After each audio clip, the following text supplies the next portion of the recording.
عسلامة عسلامة، مرحبا بكم في قناتي قناة مطبخ أم يوسف التومي. رجعت لكم اليوم في وصفة جديدة. اليوم باش نعملوا بعضنا الجربانة بالعلوش على الطريقة التونسية، إن شاء الله تعجبكم وتجربوها. نتعداو توا مع بعضنا نشوفوا الطريقة والمكونات الجلبانة. قبل ما نبداو في تحضير الجلبانة، اللي أول مرة يزور القناة يشترك في القناة ويفعل الجرس باش يجيه كل جديد. بالنسبة للجلبانة خذيت كمية لحم علوش، كل واحد ياخذ الكمية اللي يحب عليها واللي عنده. خذيت أوراق كليل. عندي فلفل احمر قصيته قرن فلفل احمر قصيته رونديل صغار، ديما نطيب بيه نعوض بيه الهريسه خاطر نحبش الهريسه العربي في الماكله. عندي نص ملعقه اكل كركم. عندي بصله صغيره فرمتها يعني قصيتها جويده، وملعقه اكل ونص طماطم. وعندي ملعقه اكل فلفل احمر، نص ملعقه اكل فلفل اكحل، وعندي ملح حسب الرغبه. وبالطبيعه باش ناخذ الزيت، فلفل اخضر. وخذيت 450 جرام جلبانه مقشره. سخنت كسرونه تو باش نحط كميه الزيت، ماذا بينا ما نكثروش الزيت. كما تعرفوا اللحم العلوش مشحم، ديما يعطينا الماكله قويه شويه. حطيت البصله اللي جوتها، بصله صغيره ماهيش كبيره. وتوا باش نبدا نزيد في اللحم.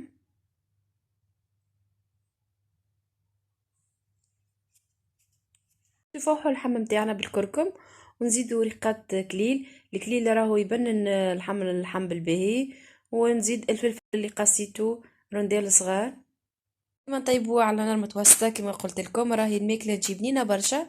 وتوا باش نكمل نفوحها بالفلفل الاكحل. ماذا بينا ما نكثروش الفلفل الاكحل، راهو عنده تاثيرات سلبيه على المعده والجهاز الهضمي. ماذا بينا ديما نقصوا منه. ونبدا نحركها ونخليها تتقلب بالبيع على المتوسط اللي نسيب لي اللحم الجي نتاعو باش تجينا الجلبانه بنينه برشا. بعد ما قلينا كل شيء مع بعض والمكونات كل تجانست، توا اللحم سايبنا العصاره نتاعو البنينه برشا. توا باش نحل الصوص باش نص كاس ماء سخون. توا وقيت باش نزيد طماطم المعجونه. ماذا بين ما نكثروش طماطم خاطر كما تعرفوا العلوش قوي، يزيدوا الطماطم تولينا قويه برشا.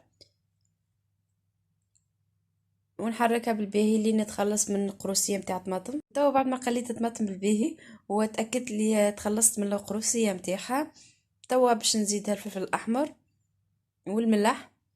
ورد بالك مكثروش الفلفل الاحمر باش متجيناش حره.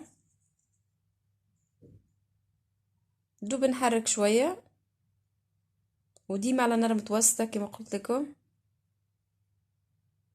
باش نزيد الجلبانه، حطيت 450 غرام جلبانه. لازم تكون الجلبانه اكل بنينه والطريه. ونحرك بالباهي.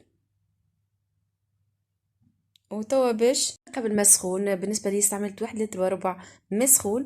نصيحه بالنسبه لاي حاجه مرقه ولا صوص، رانا ما نكثروش برشا ماء، ما نخليه ديما اللحم يظهر شويه من فوق باش تجينا بنينه وتجينا عاقده وتجينا بنينه برشا.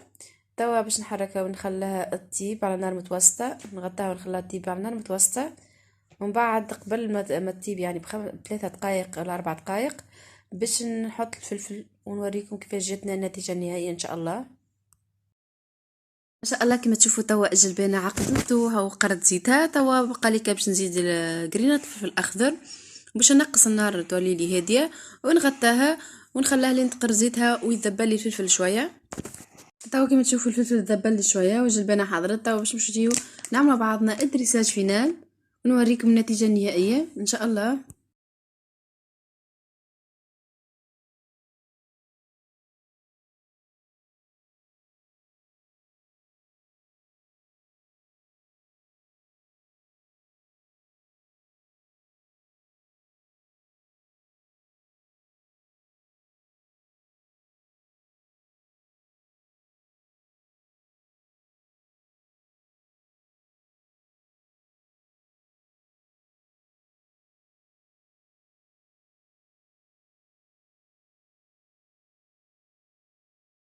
والله هذه دبرتنا اليوم حضرت جلبانه بالحمر علوش على الطريقه التونسيه بنينه برشا. ننصحكم تجربوها وان شاء الله نكونوا خفيف ظل عليكم، وان شاء الله تعجبكم الوصفه وتجربوها وتنجح معاكم. وما تنساوش باش تشتركوا في القناه وتفعلوا الجرس باش يجيكم كل جديد. وفي الامان.